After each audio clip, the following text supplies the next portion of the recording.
morning, guys. Today is Thursday, May 21st, and we are just going to do a quick activity that is extending that understanding and comparing decimals that we were talking about. All right, so here's that vocabulary again. I'm going to keep trying to make sure that you guys see the vocabulary. The vocabulary is super important to understand and learn. A decimal is a number that has one or more digits to the right of a decimal point.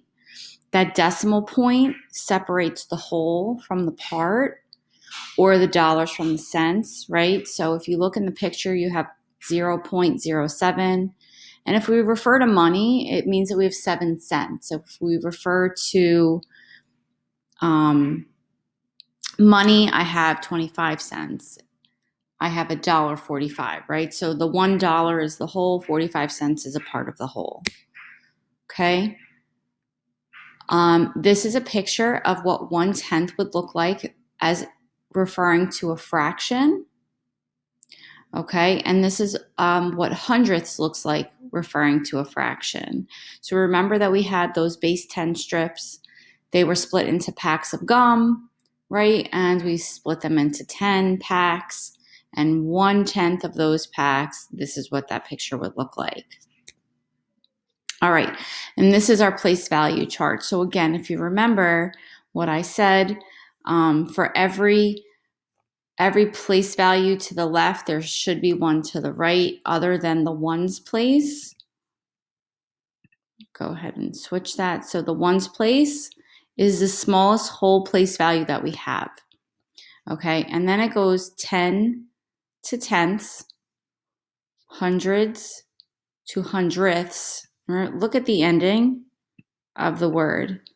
That TH, that th sound, okay, that means that we have a part of. I have thousands and thousands, 10,000s and 10,000s. I have 100,000s and 100,000s, and then millions and millions, okay? So just remember that every place value to the left has a matching decimal part to the right, except for the ones place, because the ones is the smallest area that you can have. All right, so I can relate fractions and decimals. That means relate means I can connect them, and I can understand that a fraction and a decimal represent each other. They're the same thing. They're just represented in a different way. Okay, I understand that a decimal is another way to represent a fraction. So here you can watch your learning links. There's 2 BrainPop videos and Numbers Rock from the other day that we talked about. And here's your anchor chart, right? So if I counted all these boxes here that I'm putting dots in, I would have 20. So one row is 10. See that, how it's the same? What happened was I just took this tenths and I split it again into tenths, and 10 times 10 equals 100. Okay, so I have this 110 strip right here. It's one whole, but then it's split into 10 pieces up here. So I have, again, another whole, so that's 2. So really, I have 2 out of 10, which is this, or 2/10. And what happens is when you do your place value chart, here's your ones, and then here would be tenths. And I'm just going to do it like this, T with a TH. And what you do is, when you know you don't have a whole, you're just putting that number into the column it belongs in and then naming it and calling it, right? So if I see I have 2, there's 2 out of 10, I'll put the 2 in the tenths column, and then I know that I have 2/10. Same thing for the hundreds up here on your anchor chart. I have 20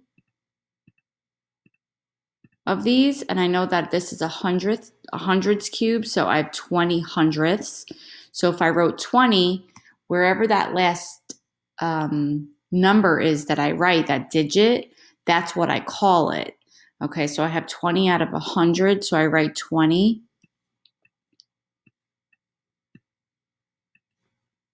in the columns. So this would be the T for tenths with the TH. And this would be the hundreds with hundredths. Okay, now I can't call it tenths again because there's a 0, which is my place value holder, in the hundredths column. So it would be 20 hundredths. All right, so fractions and decimals. So we're going to practice. So here it says, write the decimal and the fraction shown by each square. Now I'm going to write on here, we're going to do the first row together. You guys are going to complete E through I on your own. So I'm going to look and I say, okay, well, I know that there's 100 in each, right? Because we're working with hundredths. And one whole stick would be 10. So then I'll count 10, 11, 12, 13, 14, 15, 16. So I have 16 hundredths. But then I know I have 2 zeros, so I have to go back and put that decimal point 2 places. 1, 2. So then I'm going to say point, decimal point, 16. Okay? So now again, let's count. I have 1 column, 2 columns, 3 full, 4, 5 columns full, 6, 7, 8. So I have 8 full columns. So that means I have 80, 81, 82, 83, 84, 85, 86, 87, 88. So 88 hundredths.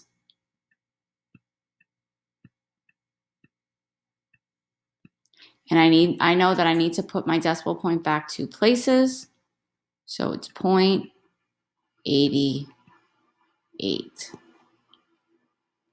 Okay, so let's do another one. So I have 1 column full, 2, 3, 4, 5 full columns, and then I have, so that means I have 50, 51, 52, 53, 54, 55, 56, 57. So I have 57 hundredths because we're working with hundredths. And now I know that I have 2 zeros. I need to move my decimal point back 2 places. 1, 2. So that's 0.57. Okay, one more together. I have 1 full column, 2 full columns, and I have almost a 3rd full column minus 1. So I have 20. And I know if I had another full column, it would be 30. So 30 minus 1 would be 29. So 29 out of 100. And I'm going to move my decimal point back 2 places. And I know that I have 0.29 or 29 hundredths. Okay. You guys are going to do E through I, and there'll be boxes, text boxes for you to write in when it's time. And now I'm going to represent it in tenths. Okay. You're going to do A through H. I'm going to go down here and we're going to do examples I, J, and K. Now, it doesn't matter which way the shape is turned. You're still counting. We're doing tenths, so you can see that we have 10 sticks here. So how many colored sticks do I have? So I have 1, 2, 3, 4, 5. So I have 5 tenths, or I have 1 decimal point back because it's only 1 0. So I'm going to go like this, boop, 1 back hop, and I have 0.5.